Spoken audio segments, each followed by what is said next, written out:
Hi, this is Michael Carlin, President of Henry+Horne Wealth Management. I'm here joined by Shauna Anderson, Senior Vice President of Henry+Horne Wealth Management. So today we're going to discuss an important topic. Everyone needs to know is that when you're buying a home, we really encourage you to work with your financial advisor. Shauna and I are going to give you, about 11 or so tips to go through and say, these are some of the things that we look at, and this will help you start to gain an understanding of the type of things that your financial advisor will help you look for when you're going to purchase a home. Number one, you got to know your credit score. Easiest thing you can do is join one of the credit monitoring agencies. There's a whole bunch. There's Experian and a ton of others. So go ahead today, log in, get them to track your credit score so that you can know where you're at day one.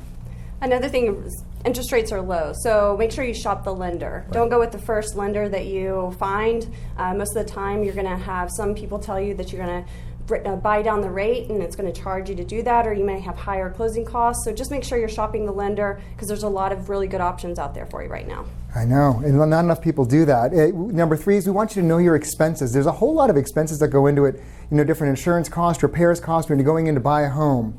Don't go into buying a home and just look at the purchase price, but really go in, figure out, get an Excel spreadsheet together with all the other expenses and think them through before you go ahead and pull the trigger.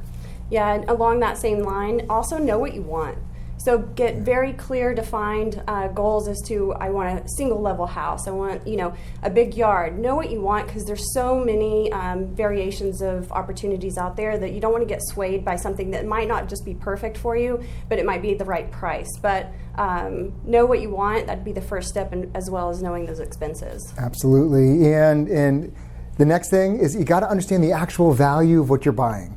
We're really lucky today because we have a lot of different services, the Realtor.com, Zillow, among so many others, and Redfin, where you can gain a sense for not only what they estimate your price of your home to be, but also you can get a history for what that home has traded for in the past. So go ahead, do that research, do that due diligence, because you really want to understand how much did the person who before you did they buy the home for, are they making money, all of that kind of stuff that'll help you do the best due diligence you can before buying a home to get the right price. So we talked about shopping the lender. Yes. So you might be approved for way more of a house than you really need to buy. So it's really more of know what you're comfortable paying for. So I've got my clear and defined goals as to what house I want to purchase, but now I need to really hone in on what those expenses were, like what we talked about, but really know how much you're willing to spend because you don't want to be a slave to that home, right? You want to actually enjoy it, want to add value to your lifestyle instead of having to work so hard to afford this home you're purchasing. Yeah, it wouldn't be great financial balance. And part of the other process when you're doing the due diligence on your home is find a reputable home inspector. I can't tell you the horror stories that we've heard when you hire like this cut rate, inexpensive home inspector that doesn't really know as much as they need to. You may want to pay a little bit of extra money to get a great home inspector that can find flaws and issues that can save you a lot of money up front and then, of course, a lot of money down the road, avoiding future problems. So that would be one area where we wouldn't necessarily recommend finding the least expensive inspector. Find the best one and make it a great investment there. Right, and there's always your lender, your financial advisor can really find some home inspectors for you. So again, same as we're shopping the lender, we can shop for home inspectors as well. But the next one would be make sure you truly understand what the charges are associated. So we talked about those expenses, but living in a certain communities, you're going to have HOA fees. Sometimes those could be $100 a year or $300 a month. That really is going to add to your bottom line on a monthly basis. So it's really going to be important to do your due diligence and speak with your advisor to help really hone in on what those details are to make sure our monthly budget is not blown away just by an HOA fee. Right. You want to talk about budgeting? I got the best one.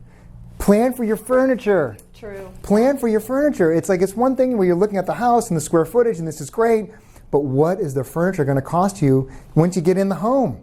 Are you going to have an extra room to prepare for, an extra rooms to prepare for? How much do mattresses cost? How much do tables cost? Get out there and price this stuff. And we keep saying it over and over throughout this recording. Record the stuff. Put it in an Excel spreadsheet. Get a list together. And furniture is a super key item because it can get really expensive. Yeah. Jinx? Yeah.